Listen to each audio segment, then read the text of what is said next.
Breaking news. Atiku Abubakar, disgraced, turned back, told it's not possible, it cannot happen. Hello, my wonderful people. Atiku Abubakar, has gone to meet Mrs. Ngozi, and she turned him down. She said, no thanks, but no thanks. He wants her to be his vice president, to stand with him and to be the vice presidential candidate, a woman from the Southeast, so that the Southeast can be confident. And besides, she will make history if Atiku wins to become the first, female president in Nigeria. And of course, she deserves it. This woman has worked hard in her profession, in her career. She has done well for herself. She's somebody you can, put in the same pedestal, somebody like, Peter Obi, people who, did not have any form of scandal when they served in the offices that they served, that gave them the opportunity for the next pedestal. So this is what is happening now. Atiku went to visit her and asked her to stand with him so that they can compete, and then both of them can, he can be president while she be his vice presidential candidate. Well, she said no. Let's see what really happened.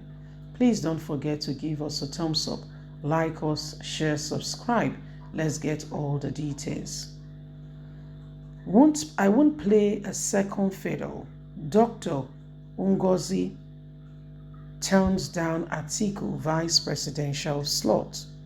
It's reported that Atiku Abubakar pleaded with Madam Ngozi to take the exalted post, but Madam Ngozi bluntly told Atiku that she won't play second fiddle. Besides, power ought to shift to the Southeast, and it does not understand why the Northerners are actively participating and taking part in this very election. They should have allowed others to participate, people from the Southeast to take on this position. She's currently the DG and the WTO and intends to continue that way and not become Atiku's vice president. Well, I believe she never said the second fiddle. She can turn it down, but this is what is happening. She said, I would rather continue with my position. Besides, the Southeast should be getting the presidential slot at this point in time and not the other way around, asking them to become second-class citizens. So Atiku Abubakar has visited our dear woman who has worked hard, and she has gotten to where she is today. She's done well for herself, and has proposed to her the vice presidential slot. But guess what? She's turned it down. Yeah, I know a lot of people will jump at it, but she turned it down. She said, no thanks, but no thanks. Thanks, but no thanks. Besides, the Southeast should be getting that position now. As at today, the Southeast should be the ones, who should, not you guys coming on board and, struggling it out with people from the Southeast. People from the Southeast should be given the opportunity to produce Nigeria's next president. And so when Atiku visited, Atiku is of the People Democratic Party, and asked her to be his vice president, she said, well, it's a good call, because he wants to get the Southeast, and he needs to look for a formidable candidate, that could potentially, someone who the Southeast and no one will want to turn down. This is a woman who has climbed up the ladder, and thanks to God, she has done very well for herself. And Atiku, being very clever in picking a choice, has gone on to, meet with her and say, hey, can we work together? But she said, hey, thank you, I appreciate the gesture, thank you so much, but no thanks, there's no point. She said, no, thank you. So this is what is happening.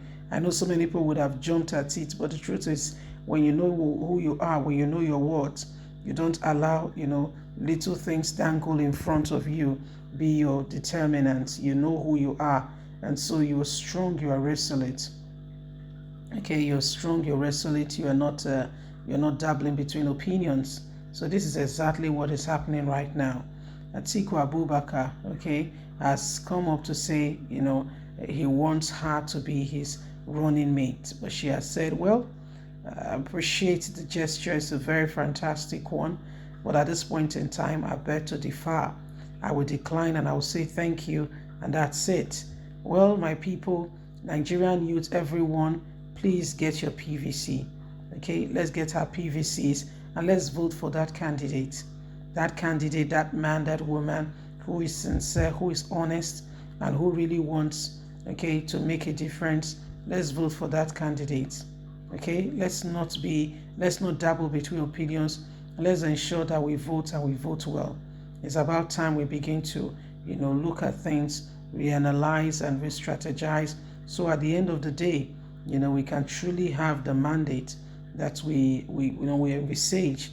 It will not just fall on your laps. If you do nothing about it, you just sit there, nothing will happen. And that's why we're calling on everybody, please get your PVCs. Get it ready. And don't say, oh, he will win, that will win, that will win. If you do nothing, you'll be shocked. Okay, the person may not win. The person may not win. So it's about time. It's about time we rise up to the occasion. It's about time we make a real decisive decision at this point in time so we can forge ahead. So these are part of the things that are going on. These are part of the things that are happening. And Atiku Abubakar, has already, NINEC has given them a 7 days ultimatum. Okay, himself, Tinubu, and others, a 7-day ultimatum to ensure that they deliver to bring their their vice president, the person that will be the vice president to them, or they will be disqualified. You see, so consultations are right on track. They are doing everything humanly speaking possible to ensure that they get it right. Leave us a comment. We would love to hear from you. Please don't forget to give us a thumbs up, like us, share, subscribe. Remember, you have a voice. God bless. Have a lovely and a fantastic day. From us, it's bye for now. Bye.